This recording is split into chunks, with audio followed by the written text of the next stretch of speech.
సినిమాకి రిజల్ట్ ఎలా తెచ్చుకోవాలి. అలాంటి టైంలోనే శంకర్ గారి ఇండియన్ 2 రిలీజ్ అవ్వడం. ఇండియన్ 2 రిలీజ్ అయ్యి రిజల్ట్ మనందరికి తెలిసిందే. సో అక్కడి నుంచి శంకర్ గారి మీద కూడా ఇంకా శంకర్ గారి దగ్గర నుంచి వస్తున్న గేమ్ చేంజర్ ఎలా ఉంటుంది, ఎక్కడ కూడా సినిమా పైన ఒక ఇంట్రెస్ట్, ఒక హీరో గారు తప్పితే ఇంట్రెస్ట్ క్రియేట్ చేయలేకపోతున్నాము. బయట కూడా శంకర్ గారు ఏం చేస్తారండి, ఇప్పుడు ఇక రాజుగారు కూడా జడ్జిమెంట్ ఎలా ఉంది చూస్తున్నాం కదా, ఈ సినిమా ఎలా ఉంటుంది, ఏం వర్క్ అవుతుంది, రకరకాలు వింటూ ఉన్నాను.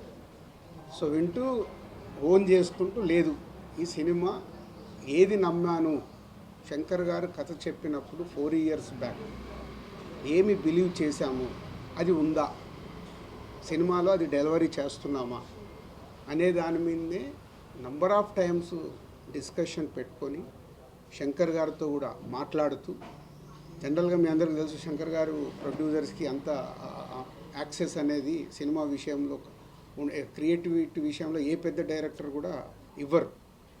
సో బట్ నేను అప్రోచ్ అవుతూ ఎప్పటికప్పుడు, సార్ మీరు చెప్పిన కథ ఇది, మళ్ళీ మీరు చెక్ చేసుకుంటూ ఉండండి, ఈ సినిమా రిజల్ట్ మీకు నాకు చాలా ముఖ్యం, హీరో గారికి ఎలాగో ముఖ్యం, RRR తర్వాత వస్తుంది కాబట్టి ఆయనకు ముఖ్యమే. సో వెరీ ఇంపార్టెంట్ ఫిలిం అని వర్క్ చేస్తూ చేస్తూ చేస్తూ ఎస్ కమ్బ్యాక్గా వస్తున్నాను. నేను ఇప్పుడు ఓన్ చేసుకుంటున్నాను, yes it's a comeback film for me after long time.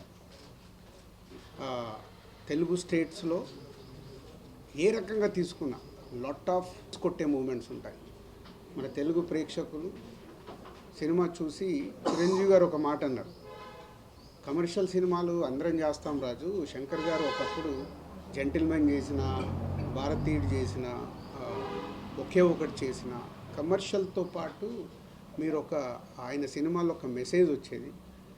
నీ దగ్గరికి వెళ్ళి కూడా చాలా సినిమాలు నువ్వు ఫ్యామిలీలో తీసిన, యూత్లో తీసిన ఒక మెసేజ్, అంటే కమర్షియల్గా ఉంటూనే ఒక సినిమాలో ఒక వాల్యూతో ఇచ్చేవారు. సో నీకు చాలా రెస్పెక్ట్ ఫిలిం ఇది, కమర్షియల్తో పాటు చాలా రెస్పెక్ట్గా ఫీల్ అయ్యే సినిమా ఇది. అంటే శంకర్ గారు చెప్పిన దానికి, కథ విన్నప్పుడు నేను ఫీల్ అయిన దానికి, చిరంజీవి గారు ఇచ్చిన స్టేట్మెంట్కి రెండు నాకు బాగా సింక్ అయ్యాయి.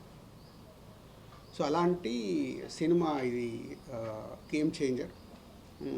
శంకర్ గారు ఒక శివాజీ చూసుకుంటే ఇప్పుడు ఎలా అయితే టిట్ ఫర్ ట్యాట్, ఒక హీరోయిజం ఉంటూ ఒక టిట్ ఫర్ ట్యాట్ ఉంటుందో, అలాగే ఇవాళ పొలిటికల్గా ఉన్న మనం చూస్తున్నాం స్టేట్స్లో కానీ మన ఇండియాలో పొలిటికల్గా ఉన్న మూమెంట్స్ కానీ, హీరో విలన్ మెయిన్ అంటే ఎస్జే సూర్య గారు, రామ్ చరణ్ గారు సీన్లు వస్తుంటే థియేటర్లో విజిల్స్ మూమెంట్స్, అవన్నీ క్లాప్స్ కొట్టే మూమెంట్స్, ఇలాంటి ఎన్నో సినిమాలో కుదిరాయి.